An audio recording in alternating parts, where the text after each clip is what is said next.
নমস্কার বন্ধুরা, কাকলি রান্নাঘর উইথ ভিলেজ ফুডে সবাইকে স্বাগত জানিয়ে আজকে আমি আপনাদের সাথে শেয়ার করব সকলের জন্য খুবই প্রয়োজনীয় ও ভীষণ উপকারী দুটো টিপস। আর সেগুলো হলো মাত্র কয়েক মিনিটের মধ্যে বাড়িতে ছুঁচো বা ইঁদুরের উপদ্রবকে কিভাবে কমাবেন, কিংবা পোকা লাগা চাল থেকে কিভাবে পোকাকে আলাদা করতে পারবেন।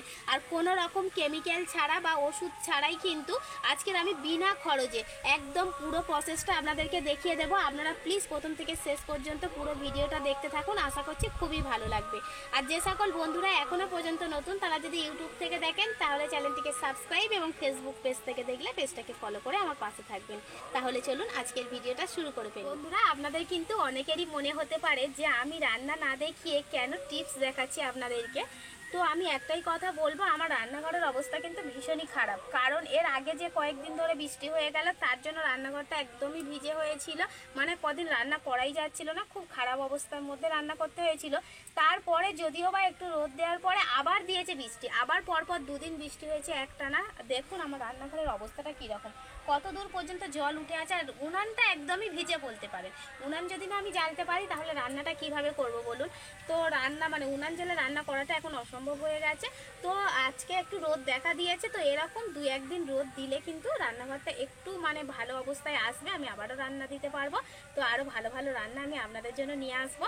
তো এখন তো রান্না করা যাচ্ছে না সেজন্য। আর আমি কিন্তু মানে বন্ধ দিলে কি হচ্ছে, আপনারা প্রায় কমেন্ট করছে যে রান্না কেন দিচ্ছেন না। তাছাড়াও এই টিপসগুলো কিন্তু আপনারাই দেখতে চেয়েছিলেন এর আগে, তো তখন সময় হয়ে ওঠেনি বলার বা আপনাদেরকে দেখানো। তো ভাবলাম যে রান্না বন্ধ না দিয়ে এই টিপসগুলোই আপনাদের সাথে শেয়ার করি, হয়তো আপনাদের ভালো লাগে। প্রথমেই আমি পোকা লাগা চাল থেকে কিভাবে পোকাকে আলাদা করতে পারবেন সেটাই আপনাদের সাথে শেয়ার করব।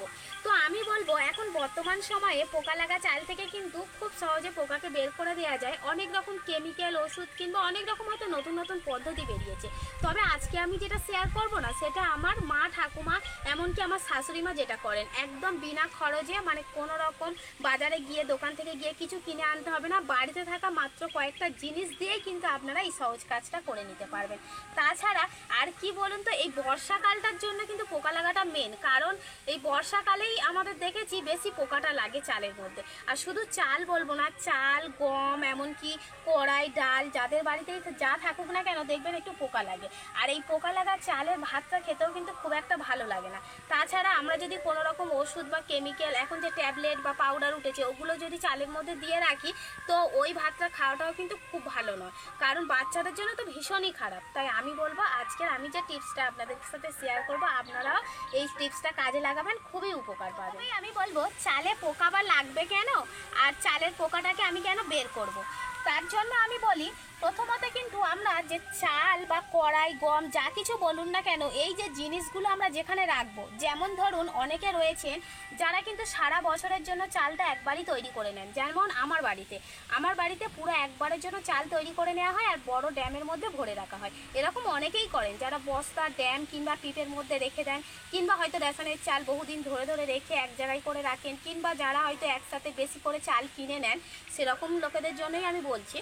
তো আপনারা কি করবেন, একটু স্যাঁতস্যাঁতে জায়গাতে রাখবেন না। বিশেষ করে বর্ষাকালে জল পড়ে চারিদিক থেকে, দেয়াল কিন্তু জল সোপ করে দেয়ালে, সেই রকম জায়গাতে কিন্তু রাখবেন না। বা যেখানে জলের ঝাড় যায়, মোটামুটি স্যাঁতস্যাঁতে জায়গাতে রাখলে কিন্তু হবে না, একটু শুকনো জায়গাতে রাখতে হবে। আর একটু লক্ষ্য রাখতে হবে যেখানে আমি যে জিনিসটা রাখছি, সে চাল হোক কিংবা গম কিংবা ডাল, তার অন্যদিকে বা তার কাছাকাছি যেন পোকা লাগা কোনো জিনিস না থাকে। কারণ হয়তো গমের মধ্যে পোকা লেগেছে আর সেই গমটাকে আমি রেখে দিয়েছি চালের কাছে, তাহলে কিন্তু একটা জিনিস থেকে আর একটা জিনিসে পোকা অটোমেটিক চলে আসবে।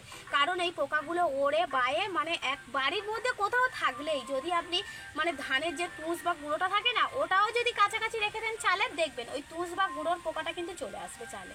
তাই বলবো এমন জায়গাতে রাখতে হবে যেন তার আশপাশে কোনো রকম পোকা লাগা জিনিস না থাকে আর কোনো স্যাঁতস্যাঁতে জিনিস না থাকে, তাহলেই কিন্তু কোনো রকমভাবে পোকা বাড়িতে ঢুকবে না।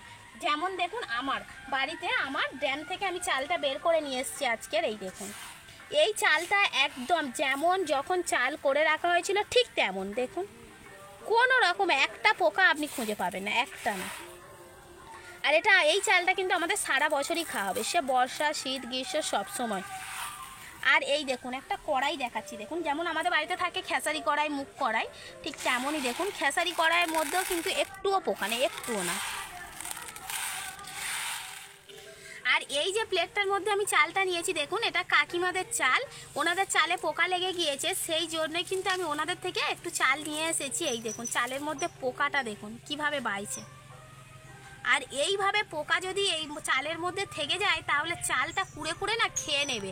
আর চালটার মধ্যে মানে ভালো রকম কোনো স্বাদ আর থাকবে না। ভাতটা রান্না করার পর কোনো ভালো তরকারি দিয়ে যে খাবেন, খেতেই ভালো লাগবে না। এই দেখুন কিভাবে পোকাগুলো বাইছে দেখুন। কাকিমাই আমাকে গল্পটা করলো। এই দেখুন কি অবস্থা হয়েছে। তো আজকে আমি কিন্তু দুরকম প্রসেস আপনাদেরকে দেখিয়ে দেব। যে প্রথম থেকে চাল আপনারা যেভাবে রাখবেন একটুও যেন পোকা না আসে চালের মধ্যে, আর যদিও কোনো রকমভাবে চালের মধ্যে পোকাটা এসেও যায় তাহলে কিভাবে এই পোকাটাকে চাল থেকে অনায়াসে দূর করবেন, দুরকম প্রসেস দেখাবো, আপনারা দেখতে থাকুন। চাল, গম, ডাল আপনারা সারা বছর ধরে বাড়িতে স্টোর করে রাখতে পারবেন, আর একদমই একটাও পোকা বাড়িতে ঢুকবে না। সেটা কিভাবে সেটা বলে দিচ্ছি আমি। দেখুন, কারণ চাল তো আমরা অনেকটা পরিমাণে বাড়িতে রেখে দিই, তো এখানে আমার দেখানোটা সম্ভব না। আমি অল্প চাল নিয়েছি, তা আপনাদেরকে বলে দেবো, আপনারা এটা বিশ্বাস করে মানতে পারেন, খুবই ভালো উপকার পাবেন। সেটা দেখুন, আপনারা যে জায়গাতে রাখবেন, সে বস্তা হোক কিংবা ড্যাম বা পিপ, মুখটা কিন্তু ভালো করে এঁটে দেবেন। কারণ কি বলুন তো, না আটলে না হাওয়া বাতাস ঢুকবে, তখন কিন্তু চালটা নরম হয়ে যাবে, আর সেক্ষেত্রে পোকাটা চলে আসবে। আর প্রথমে তো বললাম স্যাঁতস্যাঁতে জায়গাতে রাখলে হবে না। আর কি করবেন, পোকামাকড় যাতে আছে তার আশপাশে রাখবেন না, এটা তো করলেন। তারপর এবার দেখুন, যে বস্তাতে রাখবেন কিংবা ড্যামের মধ্যে রাখবেন, প্রথমে কি করবেন, নিম পাতা নিয়ে একটু শুকিয়ে নেবেন রোদ্দুরে। হালকা করে শুকিয়ে নিতে হবে, একদম খড়খড়ে শুকনো করলে হবে না। হালকা করে শুকিয়ে নিলেন, নিয়ে ওই নিম পাতা আর কয়েকটা শুকনো লঙ্কা প্রথমে নিচে দিলেন। দেওয়ার পরে কিছুটা লেয়ার অনুযায়ী করতে হবে, সাজাতে হবে। তারপরে কিছুটা চাল দিয়ে দেবেন, তারপরে সেমভাবে রেখে দেবেন। যদি পারেন হলুদ, যে গোটা হলুদ থাকে, শুকনো হলুদ না, ওই হলুদও কিন্তু কয়েকটা টুকরো দিয়ে দিতে পারেন। তার উপরে আবার চাল দিয়ে দেবেন, তার উপরে আবার ওগুলো দিয়ে লেয়ার করে দেবেন। এইভাবে লেয়ার করে করে রেখে দেবেন, দেখবেন চালের মধ্যে একটুও পোকা আসবে না। আর আপনারা চালটাকে কিভাবে ব্যবহার করবে দেখুন, ওই চালটা যখনই শেষ হয়ে যাবে কোনো জায়গাতে খাওয়ার জন্য, যে আমরা বলবো কৌটো বা কোনো হাঁড়ি বা যে কোনো জায়গাতে গামলিতে করে নেন, তো কিছুটা কাটিয়ে রেখে দেবেন, দিয়ে ওইটাকে খাবেন। আর ওটা ভালো করে ঢাকনা দিয়ে রেখে দেবেন, আবার যখন শেষ হবে আবার নেবেন। কারণ প্রতিদিন খোলা খুললে আর ওখান থেকে নিলে কি হবে, হাওয়া বাতাসটা ঢুকবেই, আর বাসি কাপড়ে কিন্তু চালে হাত দেওয়া যাবে না। এটা কিন্তু একটু মাথায় রাখতে হবে, কারণ বাসি কাপড় একটু এঁটো এইগুলো একটু মারলে কি হয়, চালটা কিন্তু একদম ভালো থাকে। যেমন আমাদের বাড়িতে রয়েছে, আমার শাশুড়ি মা তো করে, আগে আমার মা ঠাকুমা করতো, ঠিক সেইভাবে আমার শাশুড়ি মা করে। দেখুন একদম যেমন চাল তেমন রয়েছে। চাল থেকে পোকা তাড়ানোর জন্য আমি কি নিয়েছি দেখুন, একদম ঘরোয়া, বাড়িতেই থাকে, কিছু আনতে যেতে হবে না বাইরে। হলুদ গুঁড়ো নিয়েছি, একটা তেজপাতা নিয়েছি, আর কয়েকটা লবঙ্গ, গোলমরিচ নিয়েছি কয়েকটা, আর নিয়েছি দুটো শুকনো লঙ্কা। তো এখানে আমার চালের পরিমাণটা কম রয়েছে বলেই কিন্তু আমি এই পরিমাণগুলো খুবই কম কম নিয়েছি।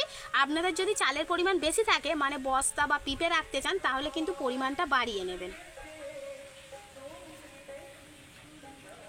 এবার আমি একটা সুতির কাপড় নিয়েছি, দেখুন সুতির কাপড়ের মধ্যে এগুলো দিয়ে দেব। কিভাবে পোকাটা বাইছে দেখুন কাপড়ের মধ্যেও।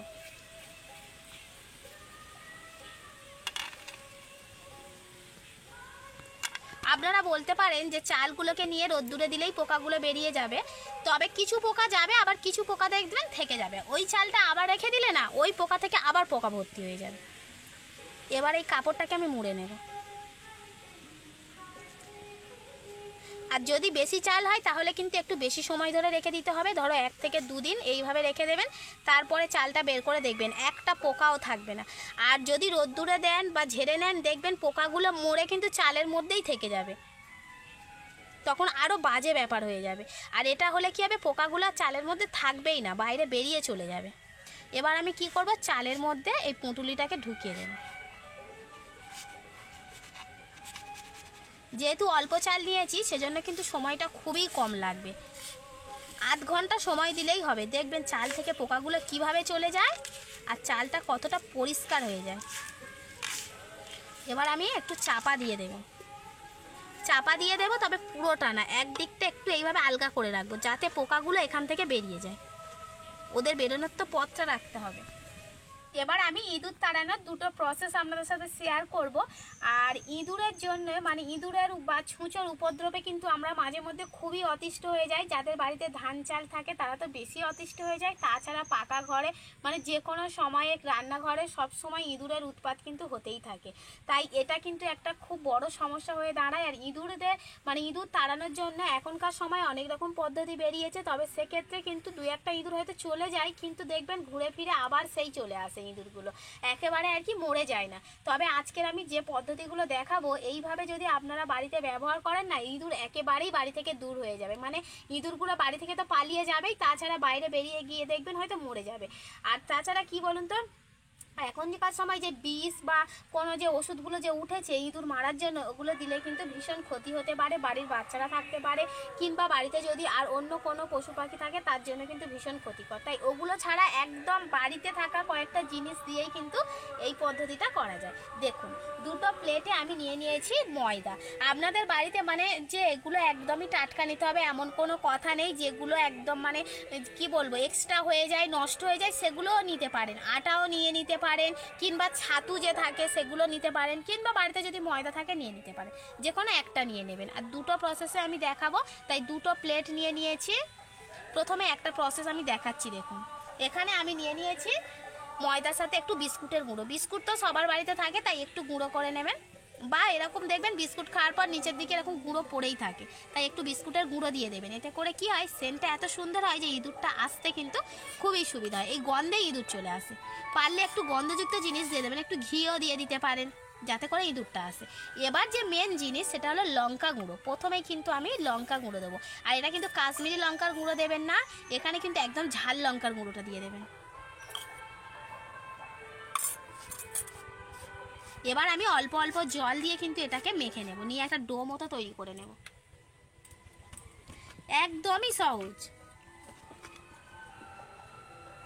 শুধু জানা নেই বলে আপনাদেরকে অজানা হতে পারে, একদমই সহজ।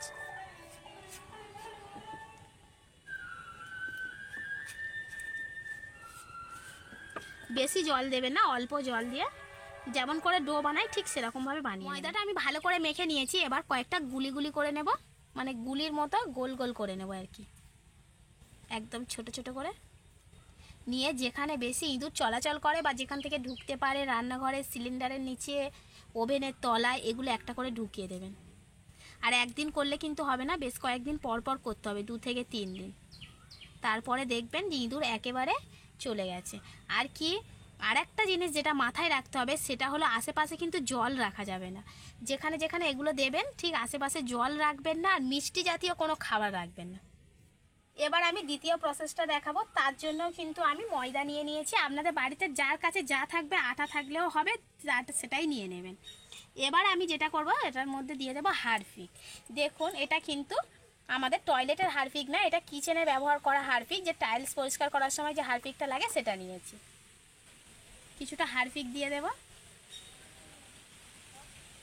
এই হারপিক খেলে কিন্তু ইঁদুর একদমই বাঁচবে না। আর ওর সাথে আমি দিয়ে দেব বেকিং সোডা। এই বেকিং সোডাটাও সেম, বেকিং সোডা আর হারপিক এই দুটো জিনিস থাকলে ইঁদুর মরবেই মরবে। এবার আমি একটা প্লাস্টিক হাতের মধ্যে এইভাবে জড়িয়ে নেব, নিয়ে এটাকে ভালো করে মেখে নেব ময়দার সাথে। এবার আমি এখানে অল্প একটু জল দিয়ে দেব, দিয়ে আগেরটার মতো সেমভাবে একটা ডো তৈরি করে নেব। গুলিগুলো হয়ে গেছে। এবার সুন্দর একটা স্বাদ আনার জন্য এখানে আমি দিয়ে দেবো চিনি, কারণ এই চিনিটা দিলে এই মিষ্টি মিষ্টি স্বাদে কিন্তু ইঁদুরটা তাড়াতাড়ি চলে আসবে। চিনির সাথে এবার গুলিগুলোকে আমি এইভাবে ভালো করে লাগিয়ে নেব। আগেরটার মতো সেমভাবে যেখান দিয়ে ইঁদুর যাতায়াত করে, আলমারির পিছনে কিংবা ধানের বস্তার কাছে, যে কোনো জায়গায় মানে আপনার যেখানে মনে হবে সেখানেই কিন্তু এই গুলিগুলো রেখে দিতে পারেন, দেখবেন। আর আশপাশে জলটা রাখবেন না, দেখবেন ইঁদুর কিন্তু বাড়িতেই মরবে না, মানে বাড়ি থেকে বেরিয়ে যাবে, মানে তাড়াহুড়ো করে ছটপট করে বেরিয়ে যাবে, বাইরে গিয়ে দেখবেন মরে আছে। শিওর, আপনারা আমাকে বিশ্বাস করে একবার এই প্রসেসটা ফলো করতে পারেন। ইঁদুর তাড়ানোর জন্য সর্বশেষ যে প্রসেসটা আমার জানা রয়েছে সেটা হলো, অনেক সময় দেখবেন ইঁদুর হয়তো সামনে দেখতে পাচ্ছেন, মারতে যাবেন দেখবেন কোথাও ঢুকে গেছে, সরে গেছে, মানে খাটের তলায় আলমারির পিছনে হয়তো ঢুকে গেছে, দেখতে পাচ্ছেন অথচ মারতে পারছে না। ঠিক সেই সময়টাই আপনি কি করবে দেখুন, কয়েকটা তেজপাতা নিয়ে নেবেন, নিয়ে একটা জায়গায় করে বাটিতে করে এইভাবে পুড়িয়ে নেবেন, তেজপাতার মধ্যে আগুন লাগিয়ে দেবেন।